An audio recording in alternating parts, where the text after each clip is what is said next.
HOA Karen and President story time. I was stunned. My old work truck, parked in my driveway, was gone. I blinked a few times, thinking that perhaps my eyes were playing tricks on me, but no, my beloved truck was unmistakably absent. Fuming with anger and confusion, I quickly called the local towing company, fearing that my truck had been stolen. To my surprise, they informed me that my vehicle had been towed due to a complaint from the infamous HOA Karen, as the neighbors, they had just loved her, affectionately called her. I couldn't believe it. I was parked on my property on my driveway, and there was no conceivable way I was infringing on anyone else's space. The wheels of justice began to turn in my head, and I knew I had to confront HOA Karen about her unjust actions. I stormed over to her house, ready to give her a piece of my mind. Her perfectly manicured lawn and pristine white picket fence were the epitome of suburban perfection. I took a deep breath and I rang her doorbell. A few moments later, the door swung open, and there she stood, HOA Karen in all her glory. "What do you want?" she sneered, her eyes scanning me with disdain. "I want to know why you had my truck towed," I replied, and struggled to maintain my composure. She crossed her arms and said, "Because it was parked on my property, that's why. You can't just go around parking wherever you please." I clenched my fist and I felt that anger surge within me. "That's my property, Karen, my driveway. I wasn't blocking your access to your house or yard. I'm parked on my own land." HOA Karen's smug expression wavered for a moment, but she quickly regained composure. "Well, it doesn't look like it to me. I'll be contacting the HOA president about this." And so she did. A few days later, a letter arrived in my mailbox threatening a fine from the HOA if I didn't remove my truck from the illegally parked spot.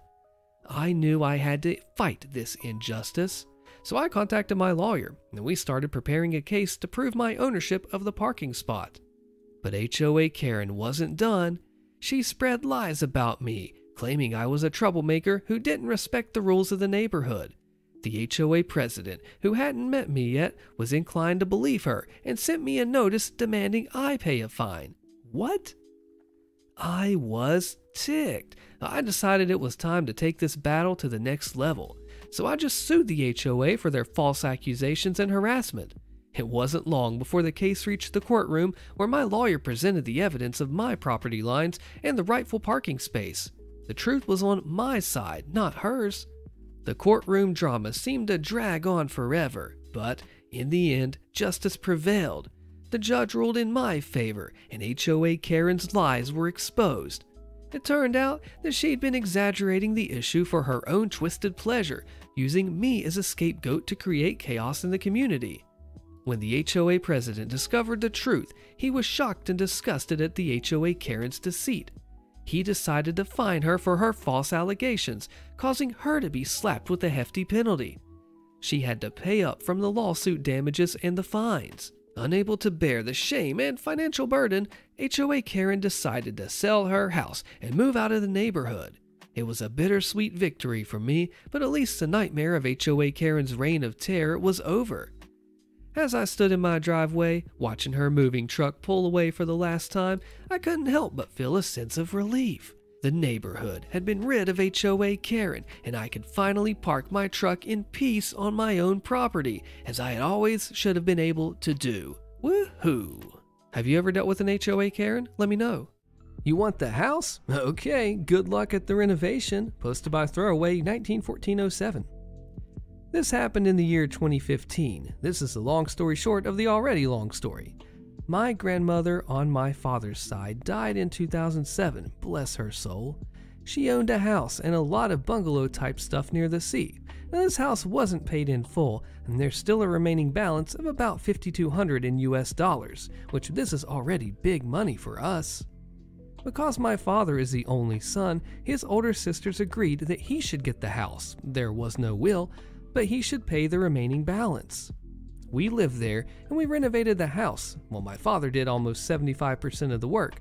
I mean, he added 2 bedrooms, he did a ceiling and furniture, he even added another bathroom and tiled the floors, kitchen sink and septic tank. There was no drainage system on that location. So basically, we received the house in bare shape. We paid fully in 2015, but we didn't receive the title. There was just so many excuses. 2016 comes. His nephew is a retired commander, and he visited my parents and told my father that he wants to add a 2nd floor so he and his wife could live there also. My father didn't agree, and he called his older sister if they want that to happen. They just said that they don't want to get involved. His nephew showed him that he already had the title of the house. I don't know how he did that. Maybe he used his political background. I'm not sure. So my father was furious. He called me and told me what had happened. By that time, I had already bought a small patch of land for them when they want to retire, but I'm still saving enough money to build a house suitable for their needs. There were court battles that I will not include, but in the end, his nephew won. But there was an agreement that he has to pay my father $7,400. He mailed us the contract that we should vacate the house after 6 months, and there was a specific item that our lawyer pointed out. A, we should repaint the house, no specific color, and B, leave the house in the original state. Guess what? We hired a construction team to demolish the bedroom, the bathroom, remove the ceiling, the kitchen sink, tiled floor, and also the septic tank, leaving it in the original state. We spent about $2,800 including the labor. The cherry on top, we painted the house with black inside and red outside with violet dots. It was a huge eyesore. I was bombarded with lots of calls and messages from my aunts and cousin, which I did not reply. We went no contact after that. My parents now live in a beautiful farmhouse, tending their small garden. They enjoy morning walks by the lake, just living a stress-free environment. They're planning to adopt a puppy next month. Maybe you're wondering if $5,000 is a small amount of money. I didn't include that the title was pawned to someone, not a family member. We got our money back because we have receipts proving that we paid the remaining balance. I think this is late, but I think I had made errors in computing our currency into dollar. The judge ruled that, besides the remaining balance that we had paid, we should also get paid with the renovation expense. Karen doesn't like people parking in front of her house, posted by the Fallen Polish. So when I was around 6 years old, I lived with my family in a nice house in a small city in Poland. It was a quiet neighborhood on the outskirts, and pretty much all the neighbors knew each other. There were no sidewalks around the part of the street that I lived at, only one crappy sidewalk that started on the other side in front of my neighbor's house. It's important to remember that the sidewalk was very old and in bad shape. Still, to this day, people are asking the city to fix it. This story is about that neighbor, Karen. She was an older lady, and everyone suspected that she really didn't have anything better to do than gather gossip and disturb everyone trying to rule the street. Everyone was commenting that if you wanted to get the whole area to know something, you had to tell her that message as a secret. Whenever someone came to visit us, they usually parked their car in front of our property. But on bigger meetups, like barbecues or parties, people would park in front of our closest neighbors' houses too. That never was a problem. I mean, no gates were obstructed and no one was disturbed. Well, almost. Karen hated when someone parked in front of her house. She would always run out yelling about, "How dare you park your filthy cars on my precious sidewalk?" My mother is not someone that lets someone yell at her. She had many discussions with Karen about the laws and rules that stated that she doesn't own anything outside of her fence, which means that the sidewalk is public and anyone can park on it as long as they leave enough space for a wheelchair to pass. That wasn't enough. Every time someone would come to us and park their car there, the yelling would start. Until one time when my mother's friend, Tomek, came for a coffee during winter. He's a local policeman and his specialty is road law. So my mother tells him about Karen and her behavior regarding the sidewalk. Tomek laughs since that thing was in such bad shape that it can barely even be called a sidewalk. When he was leaving, he assured my mom that he would step by next day for coffee on his lunch break. The next day comes by, and I was playing with my brother in the snow. We see a black car pulling over in front of Karen's house, and as the driver gets out, Karen storms out of her house yelling, "You can't park here. This is my sidewalk. Get your filthy car off my prop." Well, there he was, Tomek, with his full uniform, hat and all, turning around towards Karen as comically as he could. "Excuse me? You tell me that I can't park my car here?" Yes. "But this is a sidewalk open to the public." "Yes, this is my sidewalk." "So, let me get this right. This is your sidewalk?" "Yes." "And you are the one responsible for taking care of it?" Proudly, Karen replies, "Well, yes, I am. That's why I don't allow anyone to park here." "Oh, that's so nice that I found you. Since it's your sidewalk, you are responsible for clearing the snow from it to not create danger for the people walking on it. Since it was not plowed, I need to write you a fine for endangering public safety," he says as he pulls out his notebook. "But no other sidewalks are plowed." "Oh, it doesn't matter. The other sidewalks belong to the city. The clearing crew is working on cleaning them. But since this sidewalk is yours, it is your responsibility." "But I'm old. I can't shovel the snow." "Then you need to hire someone to do that. Of course, if this sidewalk happened to be of public property..." Yes, it's not mine." "No." "But a moment ago you were yelling at me that it was. So what is it? Is it yours or not? Because I don't know if I should fine you now." "No, it's not mine." "All right, seems we've cleared that up.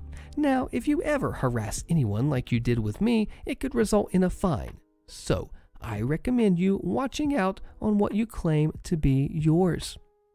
And then he proceeded to cross the street and enjoy a coffee in our house. Karen never disturbed anyone for parking in front of her house again. She would only stare at people trying to burn holes in their skulls with her sight. "Investor wants to buy my house way over market value. Sure, no problem." Posted by DodoHead974. Background: my parents and their neighbor bought homes in an up-and-coming part of Florida 20 years ago. We're talking half-acre lots with 2,500 square foot homes for like 130 grand. Our neighbor's home was a little smaller than my parents', no pool, and over the 20 years, the only thing done to the house was a new roof. Nothing else had been changed. Everything was still the original: appliances, the paint, the AC unit, cabinets, tile, and carpet. I wish I could say that she took care of it and never needed to change things, but that wasn't the case. Or neighbor's house looked 20 years old. Well, she is a widow and the house is huge for just her, so she decided to sell and take advantage of the market. She listed it for $400,000. Despite never having put a penny into it, the house goes onto a bidding war and the top bidder is an investor from California. She offers to pay $30,000 over asking, pay the closing cost, and can do it the same day. Cue malicious compliance. The investor woman had two stipulations. Our neighbor takes the house off the market immediately, and she turns over the key to her management company with the cash for the home held in escrow until the key was turned over and our neighbor's side of the paperwork done. Now, our neighbor was upfront with this woman and the state of her home and asked if she wanted to have her management company come to look at it first. The woman says, "No, I'm renting the house and it doesn't need to be painted, just pull it off the market." This woman essentially bought the home for about $450,000 when it was all said and done. So our neighbor immediately goes to the management company office with her realtor, signs the paperwork, hands over the key, and gets the check for the home. A few days later, our neighbor gets a call from the investor lady. She is irate. The house is in disarray. It needs a paint job ASAP, new appliances and flooring at the least. She demands that our neighbor paint the house. She won't take ownership of the home until that is done, to which our neighbor responds to her, "It's not my home anymore. It was signed over to you and that check handed to me and cleared. That house is no longer my problem. Enjoy." This story all came about because yesterday my parents called our old neighbor. There was a for sale sign on the house again and we were confused. Our old neighbor promptly showed up and told us the story, and we are all laughing hysterically because the woman has it listed for $430,000, which anyone with eyes to tour it would never pay. And even if she did get it, she'd still be losing a crap ton of money. Who doesn't love a story when greedy investors trying to inflate the market lose and lose big? This crazy Karen story is called "Ignore the Red Lights and Cones at Your Peril," posted by 7dory Native. About a decade ago, while I was waiting for my current department to hire, I took a job with a private EMS company as an EMTI on a fast response motorcycle unit, contracted out to our local freeway agency for accident response. It was an okay gig. Long hours and riding 300+ kilometers every day killed my love of biking, but it beat the heck out of working on an ambulance. The same agency also staffed pickups with safety crews for the purpose of lane closures and scene safety. While we were a quasi-governmental unit, we had no real authority outside of that allowed to us by the Fire Brigade Services Act, and often had motorists ignore our suggestions when it came to not driving through accident scenes. This meant the police units still had to smack PPs occasionally, and it was usually quite fun to watch. I had the pleasure of working the same stretch of freeway as a certain Metro Police motor unit, and I watched him screw with people a few times, and two specific times come to mind. The first time I saw this salty old bugger use his power of craphousery was after a multi-vehicle pileup just after an aggressive bend in the freeway that closed down 3 of the 4 lanes of traffic, causing a line of cars that stretched for a few kilometers back around the bend, meaning that cars at the rear could not see what was causing the delay up front. A number of drivers decided that they were too important to wait and drove up the hard shoulder, half on the road and half on the grass, to mosey on by the accident scene, leaving the rule-abiding drivers to sit in the hot sun looking at us with dismay. After a few of them snuck by, nearly hitting crews who were busy treating patients and almost taking out a recovery vehicle, this absolute stud of a man got fed up and moved his bike into the shoulder, but in such a way that they weren't able to see him.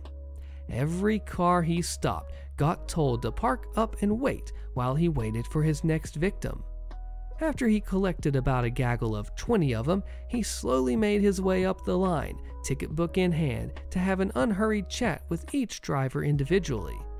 Not only did I get to watch each idiot eat an almighty fine for leaving the roadway and ignoring emergency vehicles, they also had the pleasure of sitting there as the scene was cleared before being allowed back into traffic, turning a 20-minute delay into nearly an hour of baking in the noonday sun. There was much gnashing of teeth and mutterings of, "Don't you have anything better to do, officer?" While that was pretty funny to me, the best I saw of him was a few months later when we got a call for a scrap metal hauler that was quite impressively overloaded that had managed to roll over while on the 2-lane overpass connecting the same national freeway to the city freeway that led into the industrial area south of the city center. This thing must have been pushing 40,000 kilograms when it wedged itself, nose against the right-hand concrete barrier and tail digging a deep gouge into the counterpart barrier on the left. This meant that there wasn't a ball hair on either side of the truck, and traffic was diverted at the entrance to the overpass, around 500 meters up from the scene. I didn't technically need to be there at this point, as the driver had been taken to the hospital and the road was closed, awaiting the arrival of 2 heavy rigs to lift and recover the truck and the contents. I was leaning on my Suzuki, perving over to this officer's BMW R1200 RT when we noticed that the crew of the safety unit at the closure was having difficulty with a vehicle that seemed to think they were above the law, and were aggressively trying to get by the pickup, the cones, and the angry men in reflective gear. Seeing this and the potential for injury, he told them to wave the car through. As it zoomed down and then up to us on the top of the overpass, he winked at me, and when they stopped behind the very heavy and very wedged truck, he wandered over to have a chat with the driver, who was apparently the spokeswoman for the force-strong irritation of Karens within. The crux of his chat with her was that he certainly understood their point about needing to get to their highly important destination, but that the road that they had elected to use was currently blocked by 40 tons of mangled steel, and he was sure that they would agree that it would be dangerous for her to drive back against the traffic, considering that we had heavy rigs and support vehicles arriving and setting up. He apologized for the inconvenience, but directed them to park up by our bikes and wait for the rigs to do their thing, after which we could all be on our merry way.